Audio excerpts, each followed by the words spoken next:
Our Gospel reading this morning is from Luke 17, starting at verse 11.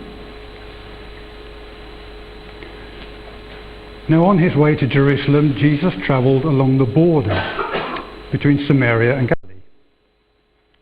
As he was going into a village, 10 men who had leprosy met him.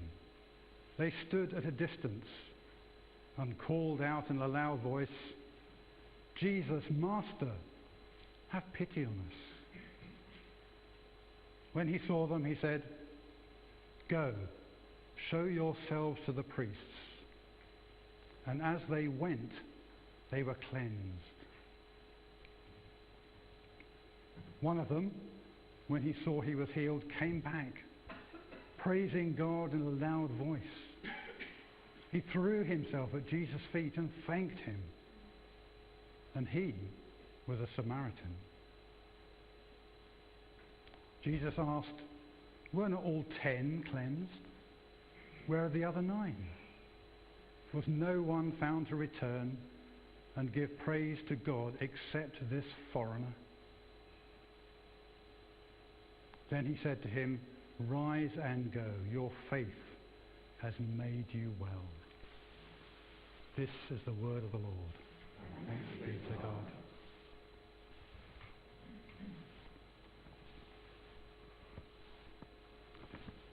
There was a church recently. They were short of money. Aren't they all? And the vicar had to stand at the front and ask people to give money. So he said to the organist, he said, "You've got to find something suitable to play after I do my presentation."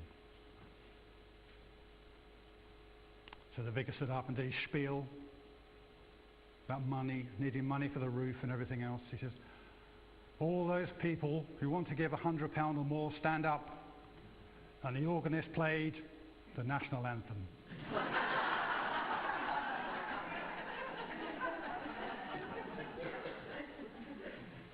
Which has nothing whatsoever to do with what I'm going to talk about. I just like the joke.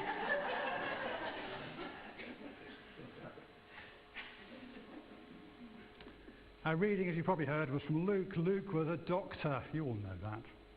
And he had a particular take on life, on the people that he met and he wrote about. Back in Luke chapter 5, we can read the story entitled, "Jesus Heals a Paralyzed Man," or the paralytic. But actually, Luke doesn't call him a paralytic. He calls him the man who was paralyzed. In chapter 8, Luke writes about the man who had demons, not the demonized man. And here in verse 12 of our reading, Luke doesn't call them lepers, he calls them men who had leprosy. This was at a time when if you were healthy and wealthy, it was because God was smiling on you. And if you were a beggar, an outcast, a leper, it was pretty obvious that God didn't like you very much. And if God doesn't like you very much, why should the rest of us? That was the attitude of the people then. That was the attitude. These were the society's outcasts. But Luke is humanizing the lepers. He's treating them as human beings, as people with an ailment, with a disease, not as beings that are different or less than us.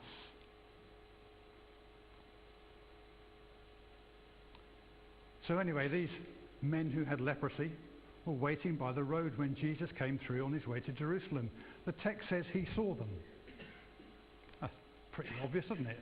They're standing by the road, a little way back as convention dictated, and Jesus saw them. Unless, of course, he was texting as he was walking along. I mean, you never know. You know. People walk into lampposts and all sorts of things nowadays. But the phrase "he saw them" has a deeper meaning. It doesn't just mean he saw them. He saw their need. He saw their helplessness, their pain, their despair. Do we do that? When we notice someone in the street, maybe someone homeless or drunk or ill, do we really see them as human beings?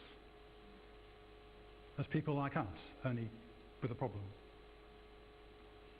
Or do our eyes just sort of skim over them and dismiss them? Not my problem. Someone else will sort it out.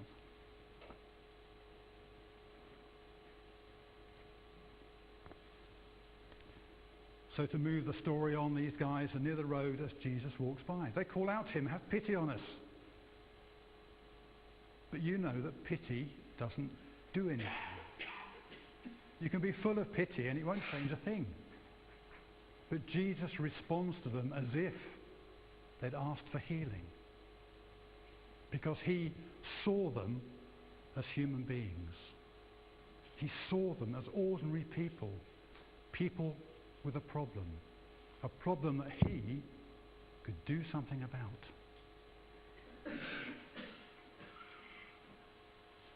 The interesting thing now is that Jesus didn't lay hands on them, as you might expect. He didn't touch them at all. He didn't sprinkle them with dirt or water. He didn't speak words of healing. He didn't do anything, apart from telling them to show themselves to the priests. It's a bit like you going to the doctor's and you say, "Doc, I've got this nasty rash all over me." And he sits back in his chair and he says, "What I'd like you to do is nip down the public health department to the council offices." You'd think he was a few fries short of a Happy Meal, wouldn't you? You know, not quite all there. We've no idea what the men thought. But off they went to see the priest, and on the way, they found themselves healed. The text says, as they went, they were cleansed. Why were they healed? Because they were obedient to God.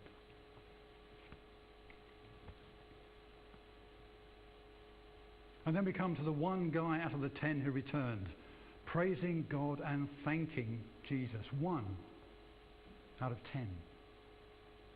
And this is where the twist in the story comes, because this one guy was a Samaritan. Samaritans were generally despised by Jews. They were Jews who in the past had married outside their race, their ethnic group. How many people are into Harry Potter? You know Harry Potter? Yes? Oh, don't be shy, it's all right. I love Harry Potter. These people were the mudbloods of the day. They were the mixed race. There were other reasons as well, but we'll stick with that one for now. Out of the 10 guys who were healed, it's the despised one, the outsider, the foreigner, the Samaritan who comes back to praise and thank Jesus. The other 9, who as far as we know were all Jews, on realizing they were healed, probably said, "Yippee! Let's go and celebrate." They were God-fearing Jews who neglected to credit God with their miraculous healing. And the one who was not a God-fearing Jew came back praising God and thanking Jesus. Now, one of the things I'm into a little bit is etymology. Not entomology, which is insects, I think. Etymology is a study of words and their history and where they come from and why they end up as they do. A lot of our English words are really weird when you look at them. They don't mean anything in theory. What about thank you? I thank you. Show me a thank. I'll have 6 thanks, please. You can't. They don't exist. They don't make any sense. But thank you supposedly derives from the word think, and originally meant, I will remember what you did for me. When someone does something for you or gives something to you, you say, I thank you, it means, I will remember what you did for me. Or I will remember what you gave me.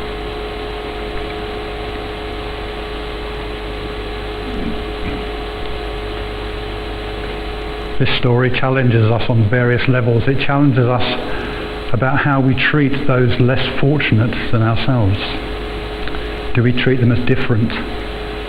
unclean, to be kept at arm's length, or do we treat them as people like us who have a problem? It challenges us about how we perceive, how we see others. If they're not going to affect us in any way, if they're not going to impact our lives, do we just leave them? Ignore them? Let the eye just skip over? Or do we do what Jesus did and get involved? Do what we can? It challenges us about whether we are obedient to God, or do we think we know better?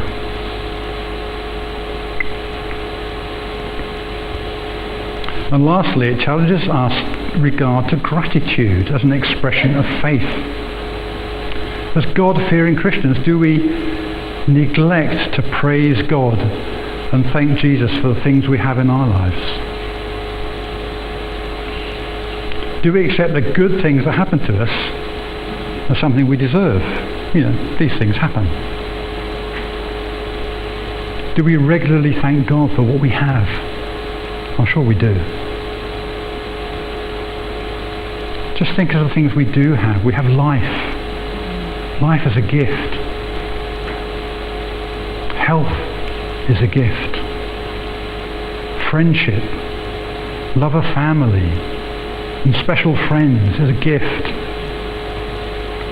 Church is a gift. A supportive, caring, spiritual church family is a gift. Crowhurst, of course, is a gift to lots of people. Lots and lots of people.